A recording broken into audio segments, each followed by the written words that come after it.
The examples which we've looked at in the last couple of videos used single neurons, and this was necessary for me to demonstrate what was special about ANDs in a common sense way which was easy to grasp. However, neurons in a single layer like this have several disadvantages, and some of these disadvantages are as follows. Firstly, a separate neuron is generally required for each pattern. Secondly, there is a limit to how much information a system can hold. This point is related to the first one, but information in the network is stored in the weights. That's how it remembers the patterns. And obviously, a single neuron or a single layer of neurons don't have enough weights to store large amounts of information.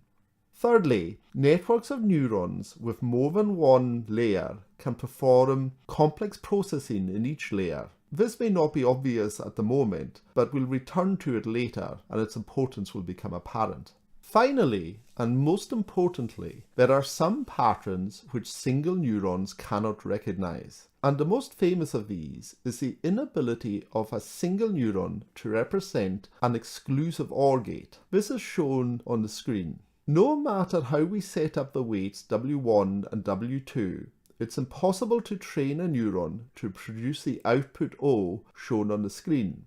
Yet this is a very simple logic function which is significant in all of digital electronics, for example, and not being able to produce it illustrates the problems with a single neuron.